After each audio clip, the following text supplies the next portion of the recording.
It's Monday, October 8th, 2012. I'm Rim. I'm Scott. And this is Geeknights. Tonight, Sabotage hardware.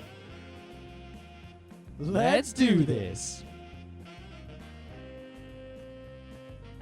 So we're catching up on shows. I mean, it's been a while since we've had like a full couple of weeks of Geeknights in a row with all our travel. Well, we're coming up on the 7th anniversary of Geeknights. Oh my God. Yeah. Geeknights started on October 31st, 2005. It's what, 2012 now? Jesus. I can't believe how Let's many just years. stop doing this shit. Then we could think about all the free time we'll have. I remember those days before we started Geeknights, but after we graduated college. I would come home from work and you'd come home from work in our giant geek house, and we would watch like 2 movies on Netflix and then play Counter-Strike for like 2 hours and then cook dinner. Yep. We'd go to a convention and just fuck around for 3 days. Yep. Actually, we did panels even back then, so we didn't really. That's true. Even then, we were not completely free. So some time ago, I was in India for about 2 weeks, and I had my laptop with me. And one thing I did every night was play FTL and use my laptop for laptopy things. And on one night, I think it was like Wednesday night, used my laptop, and suddenly, while I'm typing in Chrome crashes. And I'm like, okay, and I tried to start it again, and it like starts, but it's slow as shit. And like if I type in Chrome, it's super slow. But everything else I can type into just fine. And then my internet stops working. And I'm like, what? Oh, it's Windows, the fuck ever. So I just reboot. When I reboot, my computer starts again. And if I start Chrome, the same thing happens. So I'm like, all right, whatevs. Time to investigate this a little bit.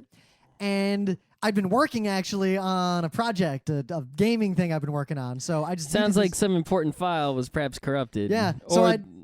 So I had this. So I figured, all right, I'll deal with this later. And I opened up this image to start editing it again. But first, I double click on it and just to look at it. And in Windows, that just opens it in the Windows like image viewer thingy. And I get an error that says like memory couldn't be referenced when I double click on that. Was your RAM broken? So I'm like, what? So I open it in Photoshop and it's fine. Yep, definitely the file is broken somewhere. So then I realized something weird's going on, so I fixed my internet.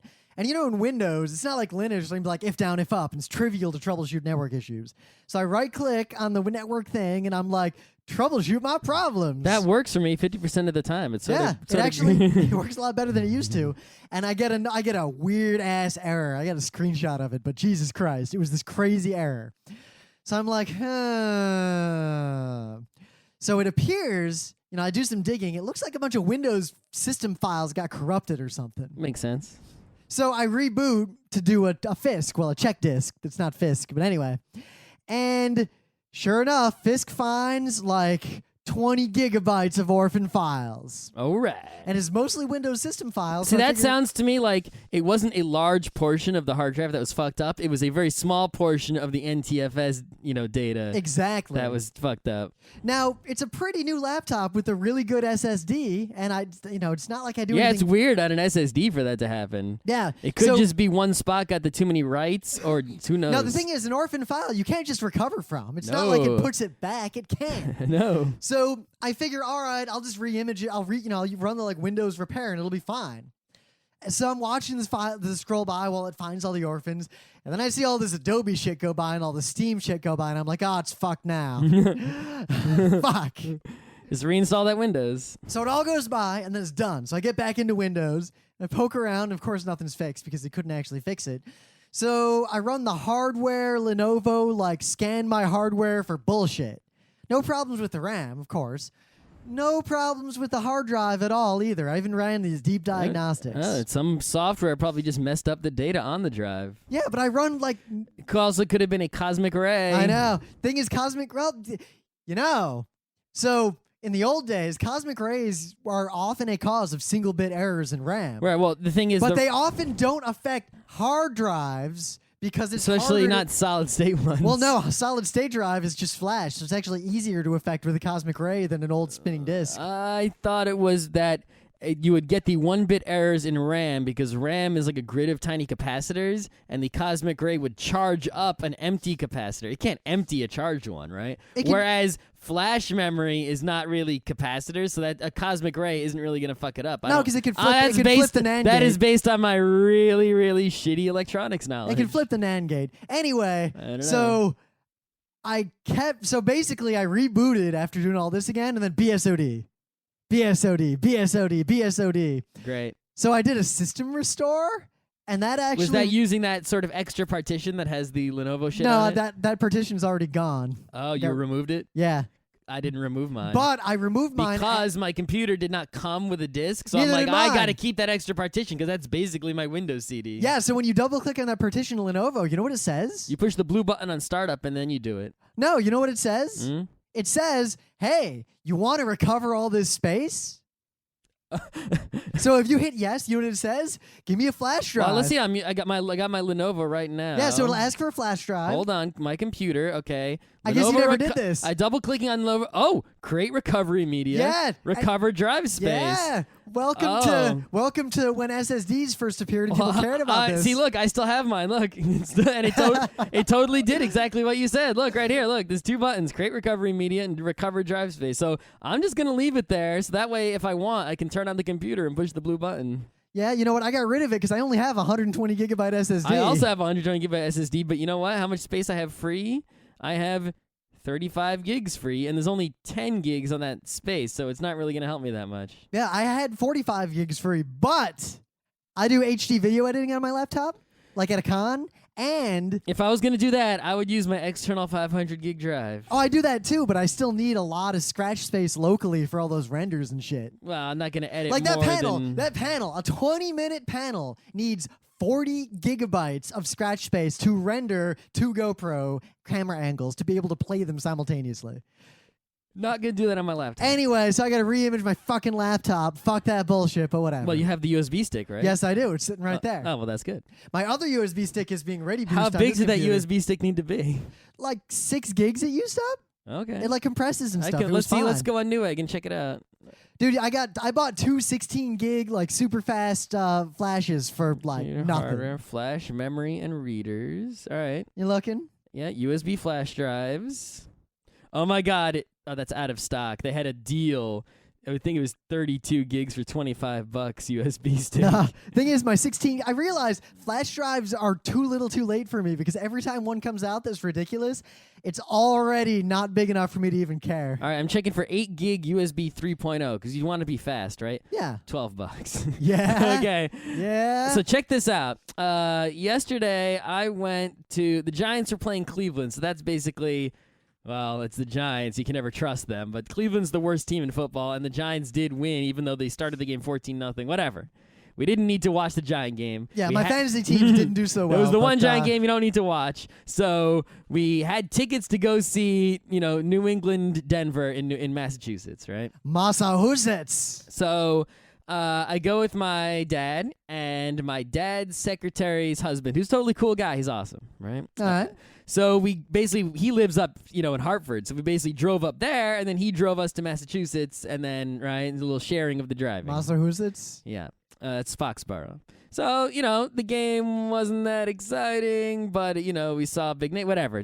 Story is not about the game. The story is about the town this dude lives in, right? So we're chatting him up, and there was a little fair in his town, So he's talking about his daughter's going to the fair. He was at the fair the day before, right? Apparently, there was something going on at this fair, and it was a hick kind of a fair. They had tractor pulls. Demolition Derby? They had, pumpkin-sized Demolition contest. Derby? No, and I'm a huge fan of Demolition Derbies. They did not have it, but I've been to dozens of them. This is not the story. Okay. The story is about they had rodeo-type stuff, including bull riding, right? So, there's nothing wrong with bull riding. I guess if you care about animals, maybe. But, bull riding is done by professionals, right? Apparently, they had at this fair something called the Ring of Fire. Let me show you the picture of the Ring of Fire. Right, you can see here. It's basically inside of a rodeo fence. They have a bunch of dirt, like a rodeo, and a chalk circle that's maybe 10 feet in diameter, maybe 20 feet. It's not such a big circle of chalk. And you basically You're ready. This is the stupidest thing in the universe. Wait till you see how stupid this is. All right. If you want to go in the Ring of Fire, you pay money, right? They don't pay you. You pay them, right? So you give this guy $20, and then you are allowed into the Ring of Fire. Then it's real simple. If you're the last person remaining in the Ring of Fire, you get all the 20s from all the people. Oh, that's great. I'll do that. Right. So, but here's the part that you have not heard yet. How do you got to be thinking, well, if you're the last one remaining, right? Well, what's pushing you out of the Ring of Fire? The other people? A bull? A car? It is indeed a bull. They just let a bull loose on you, and it's the last person who's still in the Ring of Fire after they let the bull loose in the cage gets all the 20s. Now, you got to be thinking, I might do that. But there were only 10 people in the Ring of Fire. $200? Are you kidding me? You would have to pay me $200 to even consider going in the Ring of Fire. I think 2,000 might get me to stand in a very large Ring of Fire with hundreds of people in it. Right?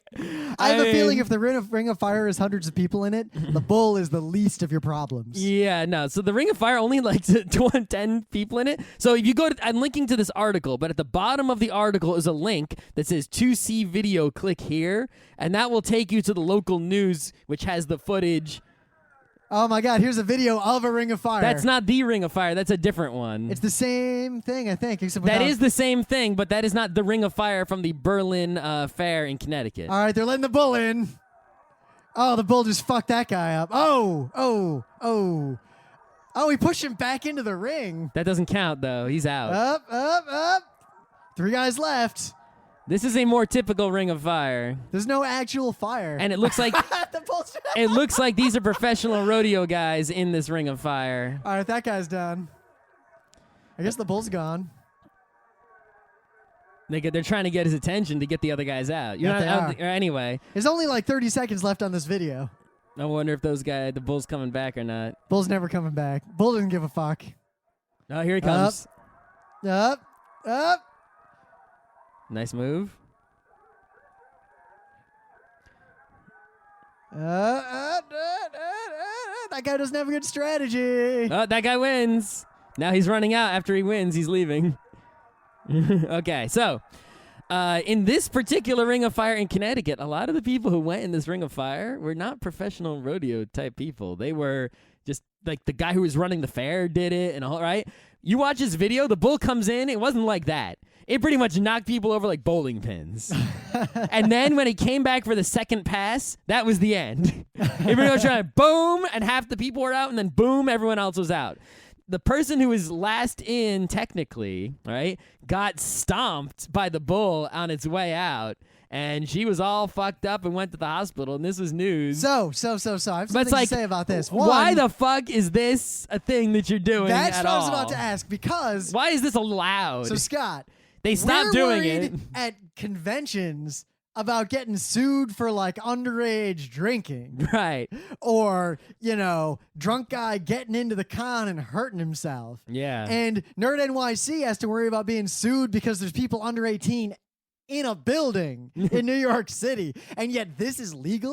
How can this be legal? Yeah, so they didn't do it anymore at that particular fair, this weekend or whatever. But, I mean, are you kidding me? What lawyer said, you know what, that's okay? What the fuck? What do they do? They had to how does the bull feel about running over fire? They had to helicopter this. It's not actually fire, but... It should be fire. They had to helicopter this lady to the hospital. She got fucked up. She got stomped by the bull. It's like, oh my God, this is horrific. And the guy that we talked to, right, who had lived in the town, he said he just happened to sort of be near it at the time it was happening. Wait a minute, I got an idea. And he's like, dude, you can't look away, but Jesus Christ, what the fuck? I don't know what's more fucked up, that or Here Comes Honey Boo Boo. This is fucked up. Anyway. Did you watch that South Park? I'm going to do what I usually do and watch them when they come back onto the website. All I'm going to say is I watched that, and the whole time I'm thinking... I know this is probably actually a real thing, but I'm going to hope to all the gods. You didn't know that was a real thing? I'd never heard of that. I actually knew that it was a real thing. I knew, too. Deep down in my heart, I knew. But I hoped against hope that they made that up for the show, or that at least they were somehow making it appear to be worse than it was. No, they were. I might guess. I have not seen the South Park episode. I've never seen the. I've never seen the Honey Boo Boo show either. I just know it exists and sort of what it is. You're gonna like this episode. I just have a feeling that they just directly just animated clips from the Honey Boo Boo show in South Park, and because it needs no help. You're gonna at the end of this episode, once you realize the premise, because it's gonna cut to James Cameron a whole bunch. Who's that again? Famous director. Titanic. Oh, the Terminator 2 director. So, Right? James Cameron. I was right. Yeah. Yeah. So, when you realize what his plot is, this is going to be one of your favorite South Park episodes. All right. He has a subplot. Can it beat my favorite South Park episodes, which are No, it's not going to beat that one. lowercase t, time to leave? I don't know. I'm mostly a big fan of Scott Tenorman. That is also as equal to that Anyway, to lowercase it's Monday. t. Time to talk about technology. So check this out. I'm Ready? checking. What could be so awesome as to bring together the following companies? Adobe, Facebook, the Google, HP, Microsoft, Nokia, Mozilla, Opera, and supposedly Apple, though their logo's not on the website. They agreed to pool their cash and buy the entire recording and music and movie industries. No, I wish. They're going to buy a senator or 10? No, I wish. Okay. They made this website called webplatform.org, all right? And what it is basically this website has all the standards for all the webness in a way that's actually readable, because the W3C is also in on this website because they know that their website is basically completely useless for all that kind of shit. And whenever you search for something, W3 schools end up being like the better result because the W3C site is mostly technical standards that don't actually help anyone with anything. So this website, webplatform.org, right, gives you the real information that you actually need in a modern presentation, that is viewable by human beings. It has a forum, it has a blog, it has tutorials, it has everything. So if you want to make the websites, right, no longer do you have to go to w3.org, no longer do you have to go to W3 schools. You can go to webplatform.org. This is the new website that all of the web companies pretty much have the hands in, giving it the thumbs up. They realize there's something they need to work together on. I wish some of the other industries could work together as nicely, but they haven't. But at least we have this one thing, and it's going to be a website that I know I'll be visiting frequently for years probably. So get in on it while you can. Don't be one of those people who finds out about it a year later saying, "Where has this been all my life?" It's here today, so today is the day you should start using it. And forget about those other sites. So very briefly, speaking of the web, there was the somewhat famous rumble between Jon Stewart and Bill O'Reilly online, and it's Monday. We're not Do they gonna have talk a name for it? Like the Rumble Thriller, 2012. The Thriller in Manila? It was the rumble in the air-conditioned auditorium. Not the Rumble in the Jungle. Oh, right. Not the Rumble in the Jungle. Jon Stewart had a platform, but so not to talk You mean about a the podium fact, and a lectern? he has a podium, lectern, and platform. The platform is what he stands on because he's short. Well, he's on a podium And that O'Reilly itself is taller than him. Yes. And he's a little Jew. Not to talk about the politics of it, but I would vote for either one of them over our current offerings. Well, I mean, why can't the current offerings are fully capable of debating in that fashion? Yes, we need someone They just refuse to do so. We need someone with one single metallic testicle or ovary to run the debate. Mm-hmm. And to call their bullshit. Granted, they ignored the fuck out of the moderator in this, but it worked out okay. Oh, really? Because they actually debated. That's good. In fact, they debated harder than I think she wanted them to. But anyway, it's supposed to be streamed online. And I thought about streaming it online, and Emily actually paid for it to be able to stream it online. Oh, it's not free to stream online? No. But Whoa, they donate. I thought it was a free stream. No, but they donate the money to charity. I still ask for my money back, even though it's charity. Why would you ask for your money back? Because it didn't fucking work. So I didn't get what I fucking paid for. Winner, chicken, dinner. So here's what happened. Stream didn't fucking work. No shit. So Gotta watch it on that illegal pirate streaming site. That'll work. we waited later that day because they'd also promised you get a limited right to remix, and you get all these rights if you buy it. I could just go on Pirate Bay and get all the rights, Well, in like- quotes. Yeah, but anyway, they also let you download it with like HD quality from the website as soon as they I upload could do that it. from Pirate Bay also. So whatever. So we do go to download it. The download site doesn't fucking work in Chrome. I thought the download site worked. No, not in Chrome. What the So fuck? then we go to Firefox and we fuck around and get it to work, and then we download high quality, and the video is encoded for fuck and didn't even work. So I downloaded like the medium quality. Apparently, medium quality is code for bullshit quality. Like they encoded the first part Why of the did video you wrong. even see? Here's the thing, right? Is when you try to do something legally, as soon as you hit roadblock number 1, you're supposed to go down. You know, the detour points directly at the pirate ship Because we'd that's already where paid. All detour signs point to pirate ship. If I So- pay for something and I hit the detour sign, I ask for my money back and I get on the pirate ship. So I want to talk about something because it failed, and from what I can gather, they didn't use any normal venue for streaming. They hired some company that, according to some tweet I saw, doesn't even have a Twitter account, so no one could @them. Yeah. And basically, why didn't they use, I don't know, Amazon Video, Vimeo, Google, YouTube, any of the dozens of already existing, perfectly functional, used Twitch for much TV. bigger events, things that exist. And I think I know why. Whoever's in charge of the technology is dumb, or someone paid them to use something. I think there are only two possible answers here. They didn't want it to work. Answer number one, the Hulu situation. They don't want it to work because of the money cow of the existing infrastructure of distributing television. The fact that The Daily Show is watched more by people online than on TV probably worries a lot of people.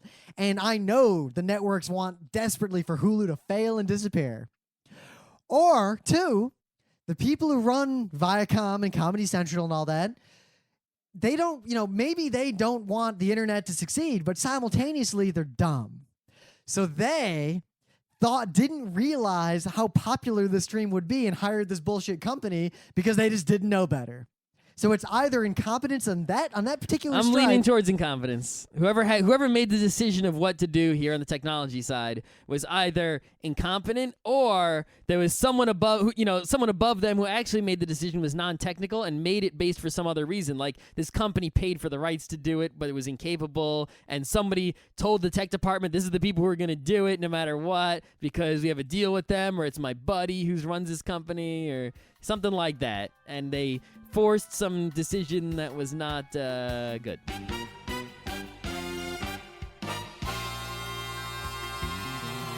But anyway, things of the day. So there's nothing I like more than industrial accidents. Really? No, in particular, there's a certain type of accident that can happen in a certain form of metal smelting and shaping and whatever. I'm not really an expert on this stuff. No. But this is a particular kind of accident that is actually somewhat common.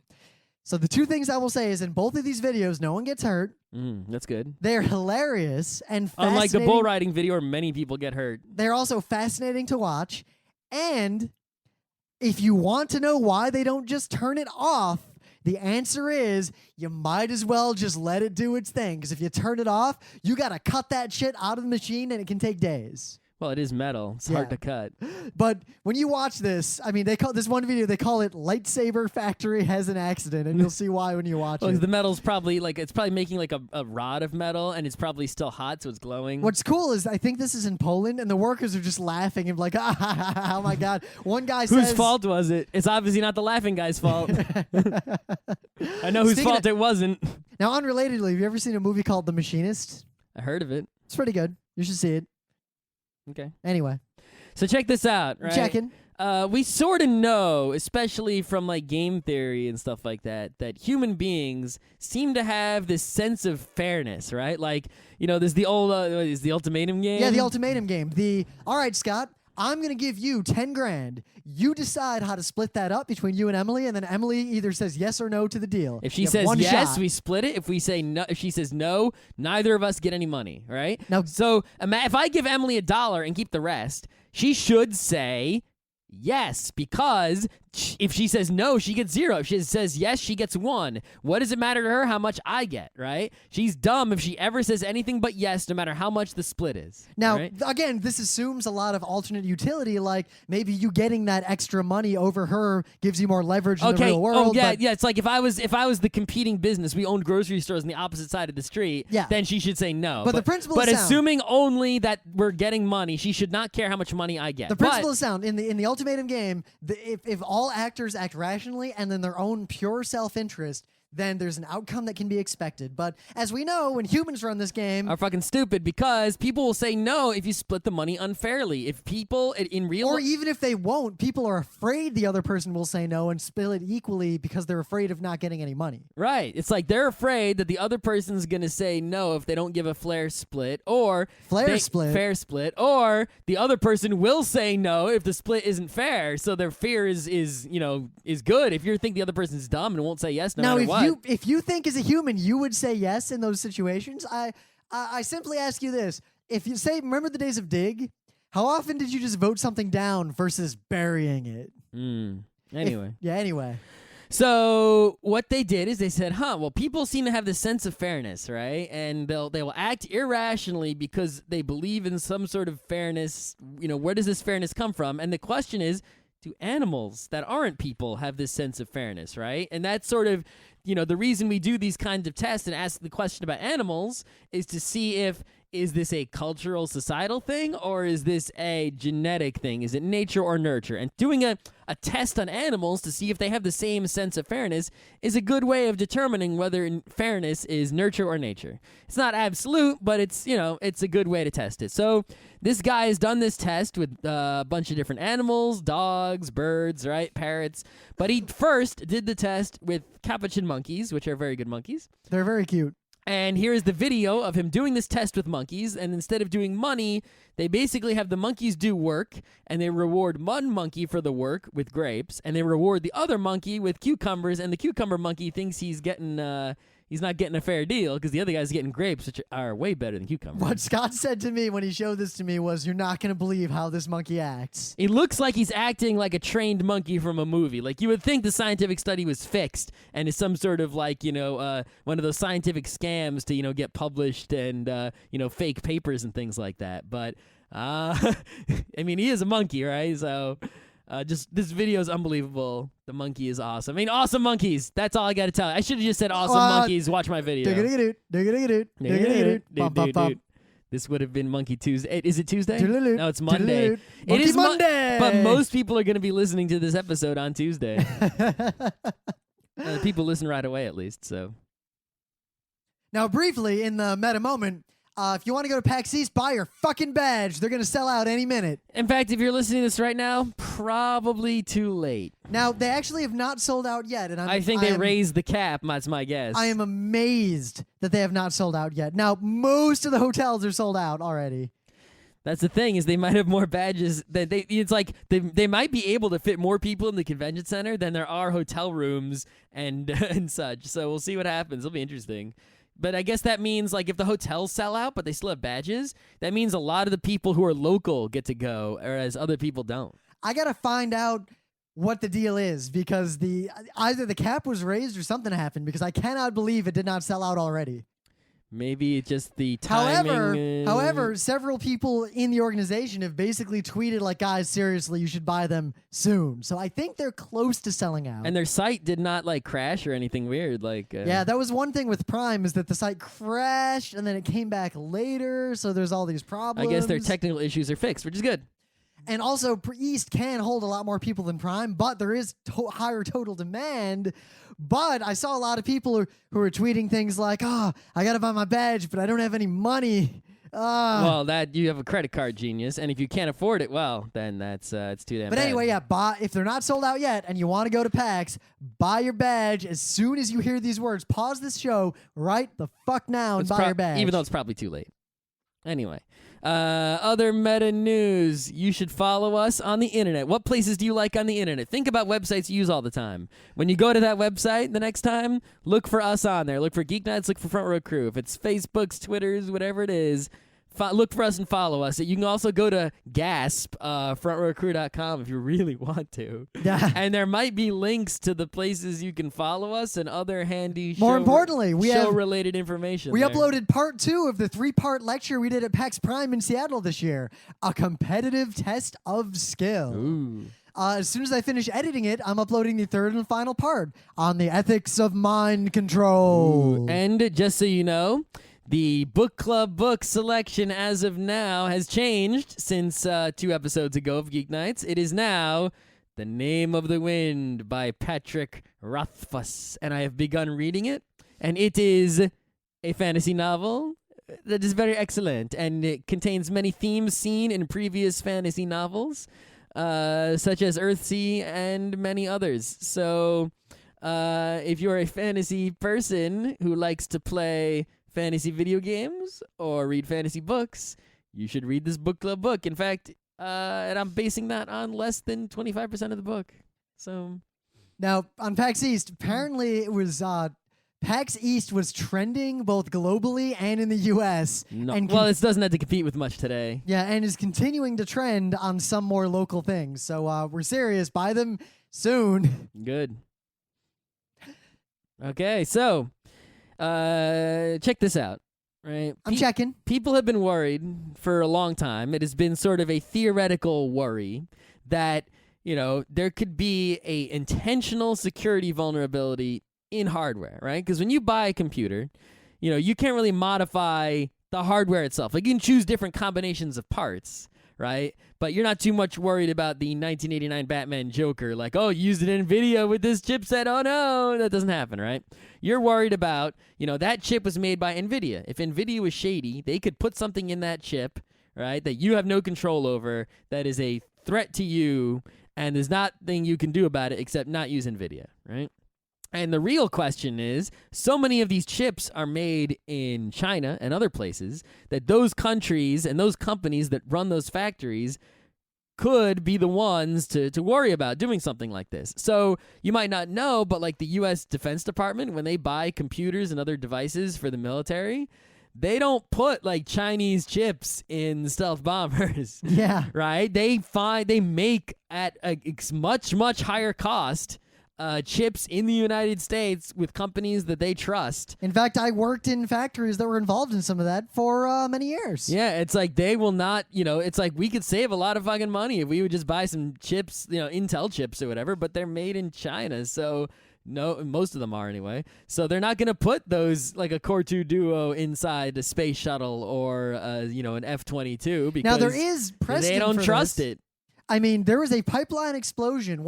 I think it was the biggest non-nuclear explosion that was in Russia, right? in human history in Russia, which was caused by us, the United States, providing fake sabotage chips to the Russians. Yep. But see, that was more of a situation of like, fake chips. Like, they're chips that like would pass the test but wouldn't actually do what they're supposed to do. I don't know. But anyway, we're talking more about like, normal modern computer chips that sort of, they do what they're supposed to do and they appear to work and they're functioning, but there's some sort of back door. So like, you could have a computer, install clean Windows, you don't detect any viruses, everything works 100%, you notice no problems with your computer, but some dude, if he wants to, can somehow get into your computer and steal your data because you're on the hardware level where your software can't even see. Shady business is going on. Like, for example, you could make a network card, all right, with a network card chip that, looks at all the packets that are being sent out and duplicates those packets and sends them to some IP address, and you would not know this was happening unless you used like Wireshark on a separate computer on the network to look at your network traffic that was going out, which means most people would have no fucking clue it was happening, right? Except their internet would be half as fast on the upload because So, Scott, they'd be uploading in your twice as many opinion, packets. Is this a legitimate concern or not? It's not a big concern. It's not something it should keep you up at night, but it is theoretically possible, and it is, if you're because the news, the reason we're talking about possible. The reason we're talking about this is because the government in the United States straight up banned a specific Chinese company. Yes. U.S. government rules Huawei a security threat. I think it's Huawei. Is it? I think so. Okay, Huawei? however you, let's call it Hawaii. I don't care, right? Ooh, yeah.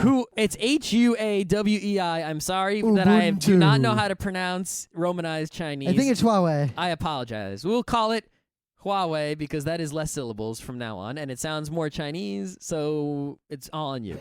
Sounds more Chinese. It does, right? Huawei sounds more Japanese, right? What? Just really Huawei?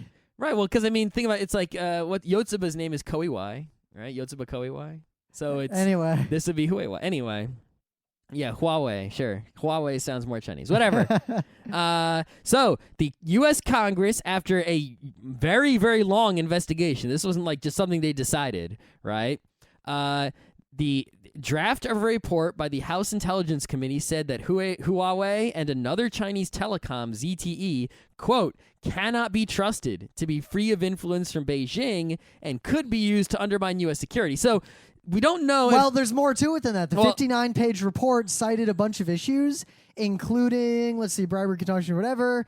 And there was a second report, unpublished, because it was classified and only discussed within Congress behind closed doors, that appears to have specific evidence of malicious implants. Okay, see, that's the thing, right? So in the public view on of this draft of a report, which is pretty close to a final report, it says that basically these companies are basically doing whatever the Chinese government tells them to, and the Chinese government is probably telling them to do shady things. So we can't really trust the hardware these companies put out to be, to not. It's like, why would the Chinese government be telling these companies to do anything, right? So you can't really trust their hardware to be free of influence of the Chinese government, so you probably shouldn't use it in an application that you don't want the Chinese government to influence. And the hidden report says, yes, actually, they did something to these chips, so don't use them in any machine that you are making that you worry about security on. At least we're assuming. A lot of this is speculation. Well, it could also be... At this point. It could be propaganda by the Congress attempting to, get U.S. companies to not buy chips from these Chinese companies. Conspiracy theories galore. Oh, Lordy. Right? But yeah, this is feasible. It could very well be true. They could do all sorts of stuff. And it says it's a telecommunications company. So it could be like, it could be cell phone radio chips. It could be all kinds of, chips that would be networking chips are much easier to target with this sort of thing. Imagine than, say, CPUs. The thing is, imagine an outright malicious chip that has firmware encoded in it somewhere that's hidden, or chips, even just physical circuits that are primed to, when given a certain signal, fuck the fuck up. Right. All simultaneously. It's like you couldn't really do much to RAM, right? That would be a problem. Now, I wouldn't be too worried about this in practicality, except for the fact that, as we pointed out in the beginning, not much of this stuff is made in the U.S. anymore. And two, China and Russia have basically, for all intents and purposes, been the bad guys on the world stage lately in terms of preventing intervention in serious situations, vetoing any time the UN wants to do anything good. Yeah, they've been the bad guys as far as the U.S. government is concerned. Yeah, but lately right? China's been pretty shitty on the international stage lately in general. Yeah. Never mind the free speech issues and all that. It's just the way it is, man. But yeah, we only care about the technology part. And the technology part says, I would probably not want to buy anything that had a Huawei or ZTE chip in it based on this report. It's like, I'm pretty good at keeping my software secure and, things like that. But if there's something in the hardware, there's nothing I can do about it. What am I, and if I find out, it's like, what am I supposed to do? Buy a new motherboard? Now, I will consider the current initiatives towards secure boot and the signing and everything to be just as viable in terms of a intrusion mechanism. Mm-hmm. The fact that as soon as I have physical hardware, I should have the right to have full control over it. Yeah, because think about it. You might have the ability to maybe do a firmware update and fix whatever thing China did to your chip, theoretically, maybe.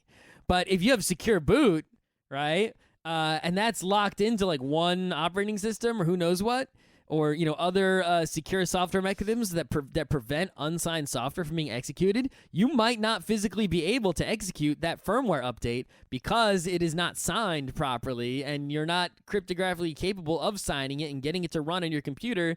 So you can't do the firmware update to fix the security hole. So there's not only is there a backdoor on your computer, it's one that cannot be fixed because the people who put it there run the hardware and control what software you can put, and then you're in a real bad shape. Now, the reason I bring that up is because you all remember the CBD TPA, which, for everyone who fought SOPA and all these things, the CBD TPA was pretty much the big, bad mother of them all. And in terms, I was just dissing China and Russia for being kind of dicks on the international stage.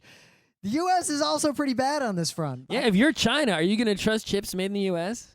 Or imagine in the U.S., if the CBD TPA had passed, I would have had to get my chips from non-U.S. sources because the U.S. chips couldn't be trusted to let me watch my own movies. That's true. Very true.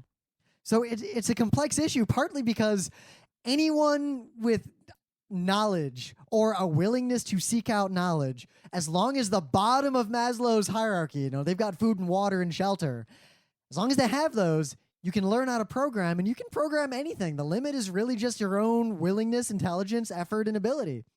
But hardware has a much higher barrier to entry for obvious reasons. Yeah, you can go online and read websites and learn how to design hardware and all these things, right? And you can go to Radio Shack and put together all sorts of crazy circuits and things, but they will be slow. You could theoretically build, right, like a Core 2 Duo from pieces, if you had enough pieces of Radio Shacks.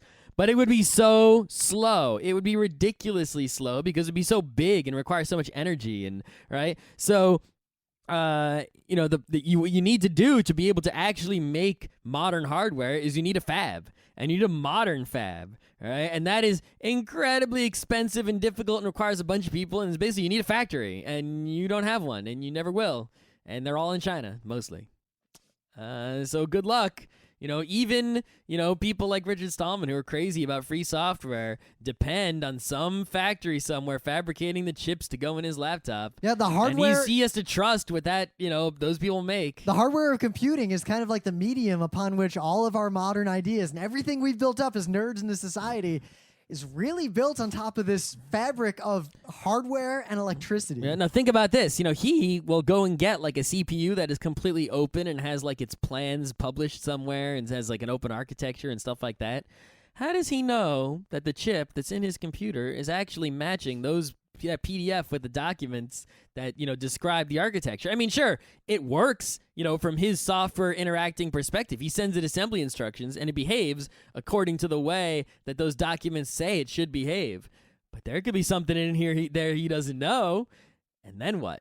Even the craziest free software guy, I mean, you'd have to literally take a scanning electron microscope to the chip to see if it matches the piece of paper that says what's on the chip. And not only that, you would have to be able to understand what you're fucking looking at. See, now that's an interesting point, because think about this. To a non-super technologist, the code of their computer is just as obtuse. I mean, you can go to SourceForge, and there's a lot of shit dangerous software out there. But if you don't know, you have to trust someone who tells you, oh, no, it's good. It's the same as when you go to the doctor and he tells you need to take this medicine because you have the flu. How do you know you don't have pneumonia or meningitis? Or it's like you can WebMD a little bit, but, you're trusting in the doctor and his expert knowledge now, when luckily, you go there. When it comes to open source, there's enough eyeballs on it that any moderate to high-profile project has enough people watching it to where it's very difficult. It's like if you go to 10 doctors and 9 of them say flu, I think you're pretty sure it's the flu, right? But when you got open source software, there's 100 people working who are hardcore on this project and 1,000 other people who are sort of mid-core on it. I mean, if 1,100 doctors all say roughly the same thing, that software is trustworthy, I think you have the flu. But hardware will eventually someday get to be at the same point. I mean, we will have little fabricators that'll just print chips. And then the schematics, while they'll be complex, the barrier to entry will lower enough to where dedicated people will be able to do the same thing. Yeah, making chips, microchips that are fast and up someday. to par with the fastest microchips of the day. I'm talking like 40 to 140 years. Yeah, I'm thinking like 100 years, right? I mean, we'll be able to fab chips that are, sort of like Arduino, like kind of slow, but they're chips and they work, with things like, now, MakerBot of the future. Why does open source pretend we could, even if we could just print stuff, the fact remains that the reason open source gets so many eyeballs is that there is no higher authority that can control it. So even if, open source software in China the government might, put bad stuff in software and have control of enough people to where the software is compromised, is very difficult for anyone in China to know, or even if they do know, to say anything about it. Right. But the thing is, if the it's same people who use that, because it's open source, people in the US and people in Denmark and people in South Africa with all these different governments with different goals can all work from the same base. It's highly unlikely that every government in the world is going to want to do the same evil at the same time. Well, there's always the thing with open source, right? Is that there's the source, and you can just compile it yourself, and then you look at the MD5, and you look at the other guy's MD5, and if they're different, you know that someone tampered with that I'm just saying shit. more that even if China strictly controlled software development and controlled the free software So that you couldn't movement do open source in China? in China, the whole rest of the world exists. It would take a concerted effort among all the major industrialized nations of the world. That's true. To kill open software. But hardware, it's really only made in a few places. Yeah, and you can't really do, like I was saying, the reason I brought up the MD5 to check to make sure no one tampered your software, you can't MD5 some chip. Right, maybe if it's an FPGA, you can do something, right? Like So you can MD5 the firmware, but you can't MD5 the chip itself. If there is a physical thing in it, there's no checksum on the chip you can perform. you could probably come up with something, but it'd be maybe esoteric and we'd difficult have to to do. come up with something, right? So that you can sort of, when you buy hardware, you can validate that hardware is the hardware that you said that you believe it is and has not been tampered with by anyone. So here's what I'm getting at: the replicators and the printing, that is the eventual solution. But as we both agree, it is a long way out. It's farther out than Google goggles. The best case scenario, we see the beginnings of that at the end of our lives. That's what I'm thinking. So, the current solution, in my opinion, is that the United States has to start making goddamn chips again. Because then, in the very least, it would take both the Chinese government and the U.S. government acting together to fuck this up for the rest of us. Unlikely. It's very good, find something that'll never happen and then set up a situation where the only way we can be fucked is that thing that will never happen happens. But that's such the obvious solution. All right, we need more jobs in the U.S. We need more technology in the U.S. Everything points at this being a solution except the fact that our government is incapable of speaking with themselves. Well, like the thing is, adults. we do make chips in the U.S., but they really only go for military contracts. They don't go for consumer products because then the consumer products would be too expensive and no one would buy them, right? So really, the only way in order to make this happen in the U.S. specifically, we would need to get people in the U.S. to be willing to pay even more for their electronics and to choose more expensive electronics over cheap ones. There's a different way to go about it. Block import of these Chinese. No. Now tariffs is one way, but I don't think that's the solution. Me either. So now maybe some aspect of tariffs, maybe incremental tariffs against countries that also have a history of human rights violations. Granted, we also have a history of human rights violations recently, so forget that. Yep. So what if we subsidized the production of chips in the United States? Taking our oil subsidy and our farm subsidy, make it a chip subsidy? Now here's the crazy idea. Same amount of money? Here's the crazy idea, because So it balances? This came up during the Jon Stewart, Bill O'Reilly thing, and I think it's actually... Really? This specific issue? No, so the same solution, but for healthcare. So here's the idea. The argument that Bill O'Reilly made was that our government can run a military because we have a military tradition. We can't trust it to run anything else. Wait, because you have a tradition? I don't think it's because you have a tradition. No. Let me finish. His argument was that, Jon Stewart said, so you trust the government to run the greatest, most powerful military the world has ever seen, but not to run like healthcare. That somehow it's incapable of doing that, but yet it can have 16 aircraft carriers and, floating cities and all this craziness. And his argument was simply that the government's been doing this for, a couple hundred years. We got it down by now. Now, forget all the beg questions. We could argue against that pretty easily. So what came out of that discussion was the idea, what if we made a military-esque order of doctors? We treated healthcare like we do the military. Anyone who wants to enlist in the doctor corps gets doctor education. And if they pass... doctor. I'd be a doctor. Oh, no, because I'd barf for the guts. But if I couldn't barf for the guts, I would be a doctor. But imagine, what if we socialized healthcare, but not in all the traditional ways, but by making it a civic duty service Someone like the in military. a debate suggested a new idea, must not be a politician. Now, think about that idea and what it does. Suddenly, intelligence and earnestness are the primary factors. And one thing that our military, for all you might complain about it out there in the world, is one of the closest things to a meritocracy we've seen in the modern era. Yep. It's not perfect. No. Don't even pretend No. I'm saying it's perfect. Well, especially at the low levels, it's mostly, depending on who you listen to, it's all crazy Rambo killers. Or, No, not really. Depending on what part you're talking about. I haven't really heard that from anyone I trust. I've heard that from like people who are, in the infantry on the ground in the wars in the Middle East. So imagine if we did that for healthcare. Imagine if it was, you're a doctor and you have almost like a military order of doctors. And they even said, why don't we take all the, military doctors who aren't doing anything after we end the 2 wars and have them build it? And why not? So anyway, if we did something like that with technology. Surgeon General is a much more important job suddenly. So if we subsidized through the government, private industry in the U.S., or something like that, making chips, even if they're more expensive. Now, of course, we'd be dumping a bunch of tax dollars into it. It wouldn't be efficient from a purely economic standpoint. No, we'd just be taking the money away from the oil companies and the farms, so it'd even out. But no, that's, again, a separate argument. I'm trying to keep this focused. Yeah. So if we do that, sure, it costs a lot more per chip. It's a ridiculous waste of money. Except that now we're building a generation of engineers and factories and all this infrastructure in the U.S. in case we need it, and all the fringe benefits and all the good things it would do for our society probably more than cancel out the extra cost. Yeah, but the problem is we'd have to actually make chips that people would use and buy, which is the difficult part. Yeah, right? I'm talking like Intel Core i7s. Fuck it. Yeah, they're not going to make i7s. Intel's not, because no one's going to buy an i7 if it costs more when you can buy a Chinese it costs i7. The same. You subsidize the production. Well, you'd have to increase the subsidy until the price was the same as the Chinese price. No, the price. Yeah, you basically make the price identical, and which would it would really depend mathematically on how big the subsidy would have to be. That might have to be basically think about the difference in pay between all of the workers. Imagine if you had to pay all the workers at the Foxconn factory like U.S. wages. Scott, so that level of work, I supported the production fab at IBM, the 200 millimeter and 300 millimeter fabs across multiple sites for many years. Yep. The work at that level doesn't pay that much and isn't that skilled anyway. But you multiply it by the number of workers in the Chinese factory and the increase, right? That's going to be a huge subsidy possibly. To pay a living wage? Not really. You pay a living wage. Mm. So imagine this. Instead of the model of paying someone like us to do it, you pay a living wage. Not a great wage, but enough wage for someone to take care of their family. It's not even that much money. And you put it in some town where wages are low anyway.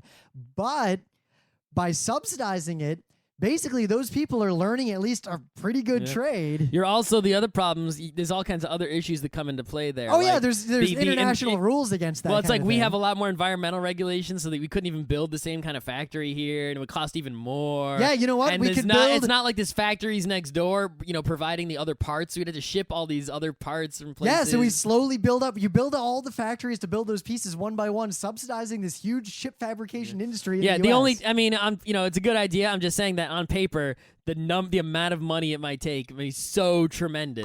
Considering the scale of our current budgets in the U.S., I don't think the scale is even close to what it would be compared to, say, I don't know, the current oil subsidies. It depends, right? Obama went to Steve Jobs when he was still alive, supposedly, and said, "Hey, how can we get those jobs, back in the U.S.?" And Steve Jobs said, "Those jobs aren't coming back." Right? Yeah, because Steve Jobs is this visionary on but he knows about what costs to build things in factories. No, right? I think he was being more pragmatic. That the cost to build things in factories is the only factor anyone would look at, and not any of these other possibly worthwhile results of investing this ridiculous sum of money. Maybe, but it might. Depending on the math, it may just be too ridiculous. I don't think it is. And if it is, then we're completely fucked as humans. Because it means that all manufacturing will basically go to the shittiest place on earth, and there will be a bunch of rich people with a vested interest in keeping those places shitty forever. It just may be the case. I highly doubt that. Or fine, we make a military order of technologists. That's real social. That's in fact communism. You know what? We're not going that far. Scott, if there was a Knights Templar of technology that I could join and work in a monastery promoting and inventing. You can do that. That's freedom of religion. I thought you were talking about a government order. Oh yeah, funded by the government like the old military orders were. Now you've got even more problems now. Yeah, Knights Templar of Knights Technology. I think this show has gone on too far. Is it?